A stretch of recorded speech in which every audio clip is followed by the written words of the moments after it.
നമസ്കാരം.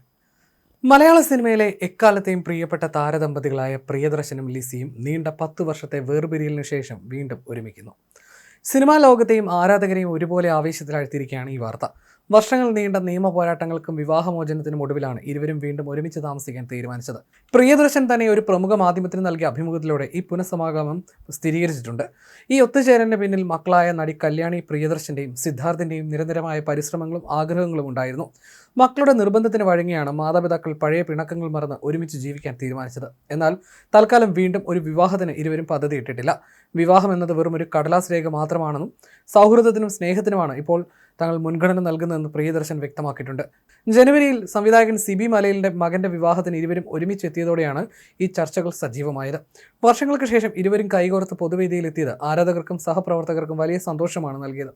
തുടർന്ന് ലിസിയുടെ ചെന്നൈയിലെ സ്റ്റുഡിയോയിൽ മമ്മൂട്ടിക്കൊപ്പമുള്ള ചിത്രം സോഷ്യൽ മീഡിയയിൽ പങ്കുവച്ചതോടെ ഇവരുടെ മടങ്ങിവരവ് ഉറപ്പിക്കുകയായിരുന്നു. നിയമപരമായി വിവാഹമോചനം നേടിയതിനാൽ ഇനി ഇവർ ലിവിംഗ് ടുഗദർ പങ്കാളികളായിട്ടായിരിക്കും അറിയപ്പെടുക. 1990 വിവാഹിതരായ ഇവർ 24 വർഷത്തെ ദാമ്പത്യത്തിനു ശേഷം 2014 വേർപിരിഞ്ഞത്. 2016 കോടതി ഇവർക്ക് വിവാഹമോചനം അനുവദിച്ചിരുന്നു. പ്രിയദർശന്റെ നിരവധി സൂപ്പർഹിറ്റ് ചിത്രങ്ങളിലെ നായികയായിരുന്നു ലിസി. ഇപ്പോൾ ചെന്നൈയിൽ മക്കൾക്കൊപ്പം സമാധാനപരമായ ഒരു പുതിയ ജീവിതത്തിന് തുടക്കമിടുകയാണ് ഈ താരജോഡികൾ. 80കളിൽ പ്രിയൻ, ലാൽ, ലിസി ടീമായിരുന്നു മലയാള ഹിറ്റ് സിനിമകളുടെ ചേരുവ.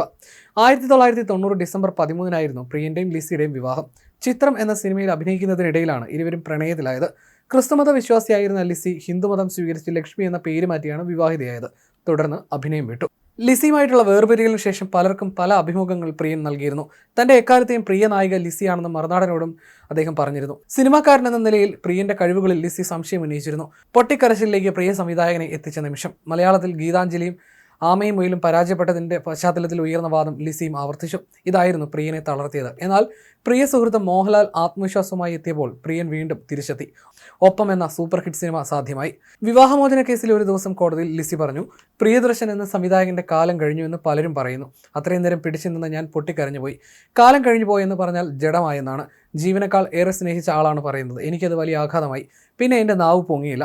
വലിയ ഡിപ്രഷനിലായി ഞാൻ. 4 മാസത്തോളം ഡിപ്രഷനുള്ള ചികിത്സ തേടി, മരുന്നുകൾ കഴിച്ചു, മുറിയടച്ചിരുന്നു, പൊട്ടിക്കരഞ്ഞു. ഒടുവിൽ അതിൽ നിന്ന് മോചനം വേണമെന്ന് സ്വയം തോന്നി. തുടർച്ചയായി സിനിമകൾ കണ്ടു, പുസ്തകങ്ങൾ വായിച്ചു. സാവധാനം സാധാരണ നിലയിലേക്ക് മടങ്ങി വന്നു. സിനിമയാണ് എന്നെ രക്ഷിച്ചത്. അത് കാണുമ്പോൾ മറ്റൊന്നും നമ്മളെ അലട്ടില്ല. കുടുംബജീവിതം തകർന്നതോടെ ഞാൻ തളർന്നു. ഒരു ദിവസം ലാൽ ഫോൺ വിളിച്ചു. നീ ഇങ്ങനെ ഇരുന്നാൽ പോരാ, നമുക്കൊരു സിനിമ ചെയ്യണം. എനിക്ക് താല്പര്യമുണ്ടായിരുന്നില്ല. ഞാൻ പറഞ്ഞു, ഇപ്പോൾ എന്ത് ചെയ്താലും ശരിയാവില്ല. നിനക്കെന്നല്ല ആർക്കും എന്നെ രക്ഷിക്കാൻ സാധിക്കില്ല. ഇത് ലാലിന് വലിയ വിഷമമായി. ലാല് തന്നെയാണ് ഒപ്പത്തിൻ്റെ കഥാകൃത്തിനെ എനിക്കരികിലേക്ക് അയച്ചത്. കഥയിൽ പലയിടത്തും ലോജിക്കിൻ്റെ പ്രശ്നമുണ്ടായിരുന്നു. ശരിയാകില്ലെന്ന് പറഞ്ഞ് അയാളെ മടക്കി അയച്ചു. എങ്കിൽ നീ ഒന്ന് മാറ്റി എഴുതിയ തിരക്കഥ തയ്യാറാക്കൂ എന്ന് ലാൽ പറഞ്ഞു. അങ്ങനെ ആ പ്രൊജക്ട് ഏറ്റെടുത്തു. IV ശശിയുടെ മകൻ അനീഷ് ശശി പിന്നെ അർജുൻ എന്നിവരെ ഒപ്പം കൂട്ടി. 1 മാസത്തോളം കഥ വെട്ടിയും തിരുത്തിയും എഴുതി. പിന്നീട് ലാലിനെ കാണിച്ചപ്പോൾ അവൻ പറഞ്ഞു, നമുക്കിത് ചെയ്യാം പ്രിയ. അങ്ങനെയാണ് ഒപ്പം എന്ന സിനിമ സാധ്യമായതെന്ന് പ്രിയൻ ഒരു അഭിമുഖത്തിൽ പറഞ്ഞിരുന്നു.